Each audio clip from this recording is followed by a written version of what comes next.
আলাইকুম প্রিয় দর্শক, আজকে আমরা চলে এসেছি জিন্দা পার্কে, যেটা নারায়ণগঞ্জের রূপগঞ্জে অবস্থিত। চলুন ভেতরে যাই, ভেতরে গিয়ে এই পার্কের প্রাকৃতিক সৌন্দর্য উপভোগ করি এবং আপনাদেরকে যতটুকু সম্ভব আমরা দেখানোর চেষ্টা করব। আমাদের চ্যানেলটি সাবস্ক্রাইব না করে থাকলে প্লিজ সাবস্ক্রাইব করুন।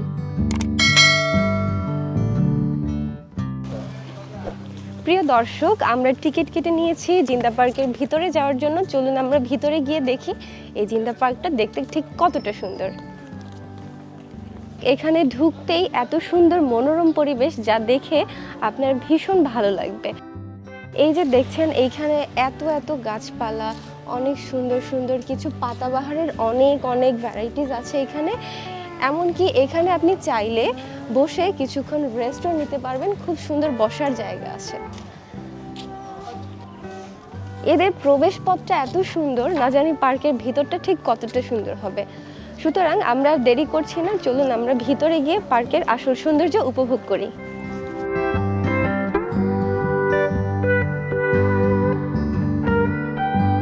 প্রকৃতির সঙ্গে তাদের সহাবস্থানের বিষয়টি পার্কটিতে প্রবেশ করলেই বোঝা যায়। এখানে আছে ২৫০ প্রজাতির প্রায় ২৫,০০০ গাছ।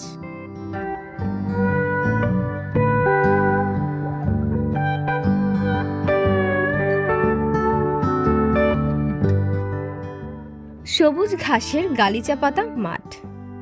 মাঠের শেষ প্রান্তে অনন্য স্থাপত্যের দৃষ্টিনন্দন ভবন। ভবনটি অগ্রপথিক পল্লী সমিতির গড়ে তোলা প্রাথমিক বিদ্যালয়।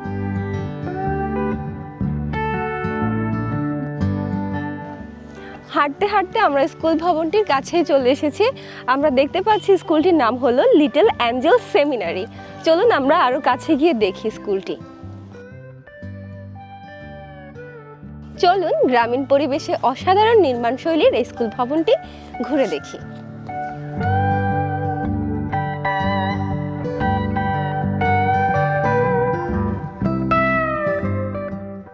স্কুল মানে হাজারো স্মৃতির এক মিষ্টি গল্প। স্কুল জীবনে কাটানো বহু মুহূর্ত থাকে, যা কখনো ভোলা যায় না।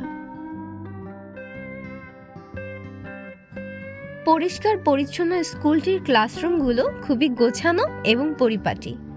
স্কুলের বেঞ্চগুলো খুবই নান্দনিক। প্রতিটা ক্লাসরুমে ছাত্রছাত্রীদের চমৎকার কিছু পেপার ওয়ার্ক করা আছে। জিন্দা পার্কের এই স্কুলটি সৃজনশীলতার এক অনন্য নিদর্শন। আপনারা যারা বাচ্চাদের নিয়ে জিন্দা পার্কে আসবেন, তারা অবশ্যই তাদেরকে স্কুলটি ঘুরিয়ে দেখাবেন।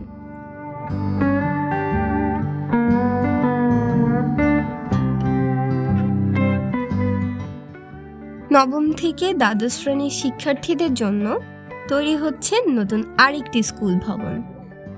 চলুন সেদিকটাও ঘুরে আসি।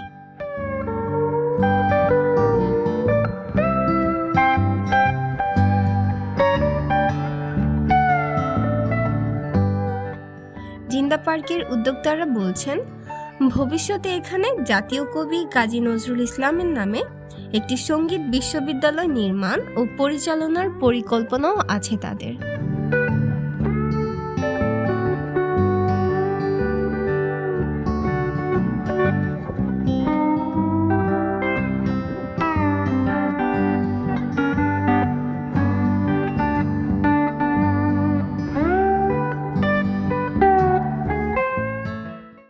জিন্দা পার্কের ভেতরে আছে মাটি ও টিনের তৈরি আধুনিক কিছু ঘর, যেগুলোতে বসবাস করে স্থানীয় কর্মচারী ও বাসিন্দারা।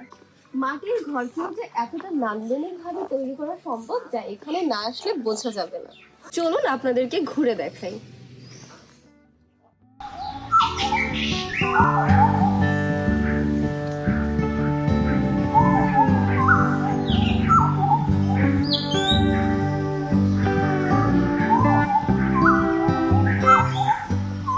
ঘরগুলো দেখে এক মুহূর্তেই আপনার মনে হতে পারে আপনি যেন ফিরে গিয়েছেন আপনার ছেলেবেলার সেই গ্রামের বাড়িতে।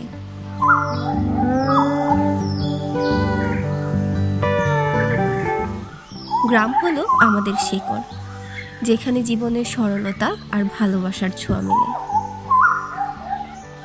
জিন্দা পার্কে আসলে আপনারা সেই গ্রামীণ পরিবেশ অবশ্যই পাবেন।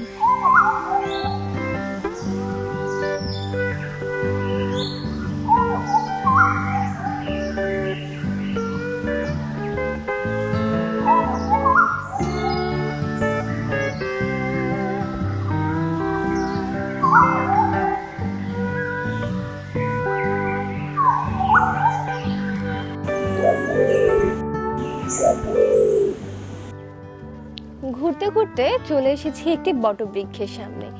এই বটবৃক্ষটি এত সুন্দর আর এত চমৎকার, এটা অনেকটা জায়গা জুড়ে বিস্তৃত।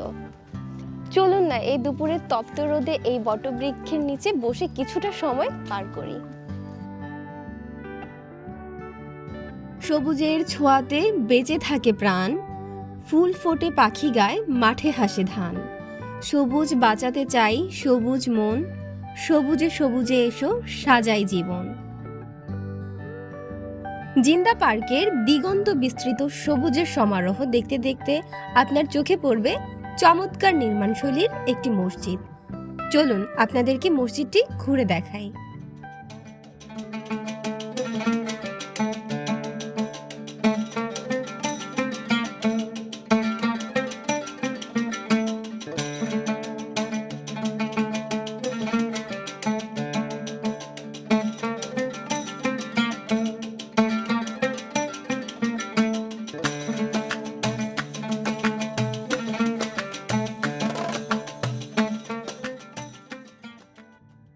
দেশের অন্যান্য রিসোর্ট বা পার্কের মতো নয়, জিন্দা পার্কটা সেগুলোর চেয়ে একেবারেই আলাদা।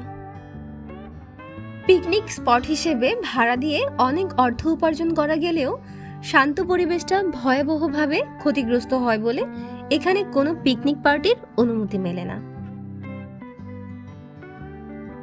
জিন্দা পার্কের মধ্যে একটি রেস্টুরেন্ট আছে যেটির নাম মহুয়া। খাবারের দাম মোটামুটি রিজনেবল। ভিডিও ডেসক্রিপশন বক্সে বিস্তারিত দেয়া থাকবে। তোমার যেখানে স্বাদ চলে যাও, আমি রয়ে যাব এই বাংলার পরে। দেখিব কাঁঠাল পাতা ঝরিতেছে বাতাসে। জিন্দা পার্কের গাছে গাছে ঝোলানো এরকম বেশ কিছু শিক্ষণীয় বার্তা আপনার নজর কাড়বে। পার্কের মধ্যে একটি সুন্দর ও সমৃদ্ধ লাইব্রেরি আছে, চলুন দেখা যাক।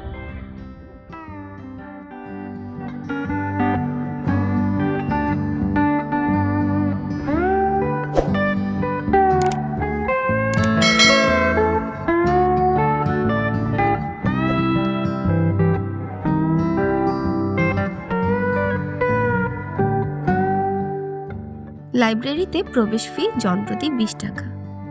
সাথে ব্যাগ থাকলে টোকেন নিয়ে ব্যাগ জমা দিয়ে উপরে উঠতে হয়। প্রবেশ করতেই চোখে পড়ল আলো ছায়ার এক মায়াবী রূপ, যা ছড়িয়ে পড়েছে সবখানে। 3 তলা বিশিষ্ট এই লাইব্রেরির প্রতিটি শেলফে সাজানো আছে বিভিন্ন রকমের বই। কিছু কিছু শেলফে জনপ্রিয় লেখকদের নাম লেখা আছে।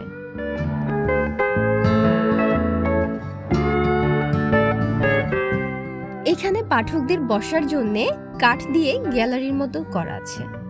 সর্বোপরি এই লাইব্রেরিটি বইপ্রেমীদের জন্য আদর্শ জায়গা।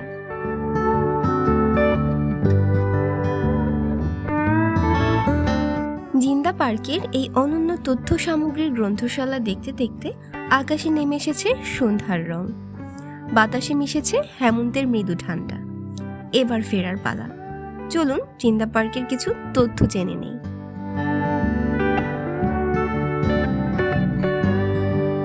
সবুজে ঘেরা নয়নাভিরাম প্রকৃতির মাঝে গড়ে উঠেছিল শান্তিকানন, যার বর্তমান নাম জিন্দা পার্ক।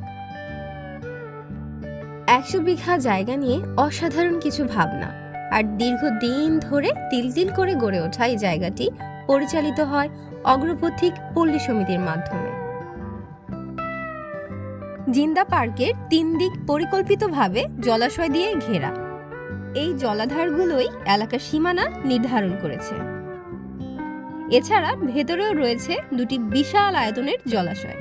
সব মিলিয়ে জলাশয়ের পরিমাণ মোট জায়গার 25%। তারা এই কমপ্লেক্সকে ডাকতে পছন্দ করেন ঐকতান নামে। আদিতে এই পুরো প্রকল্পটিকে শান্তিনিকেতনের আদলে গড়তে চেয়েছিলেন সমিতির উদ্যোক্তারা। এই লক্ষ্যে এর পুরো নাম ঠিক করা হয়েছিল শান্তিকানন। ঐক্যতান, শান্তিকানন বা অগ্রপথিক পল্লী সমিতি। সবকিছুই আজ চাপা পড়েছে জিন্দা পার্কের আড়ালে। শিক্ষা, সংস্কৃতি ও বিনোদনের প্রাণকেন্দ্র এই পার্কটিতে ঘুরে আসতে পারেন আপনার কোনো এক ছুটির দিনে। প্রিয় দর্শক, আজ আমরা সারাটা দিন জিন্দা পার্কের প্রাকৃতিক পরিবেশে কাটিয়েছি। আমাদের সময়টা বেশ ভালো গিয়েছে। জিন্দা পার্কের সুন্দর স্থাপনাগুলো আপনাদেরকে দেখানোর চেষ্টা করেছি, এমনকি এখানকার প্রাকৃতিক সুন্দর যে পরিবেশ সেটাও আপনাদেরকে দেখানোর চেষ্টা করেছি। আজ এই পর্যন্তই। দেখা হবে আপনাদের সাথে অন্য কোনো নতুন জায়গায় সুন্দর কোনো ভিডিও নিয়ে। আল্লাহ হাফিজ।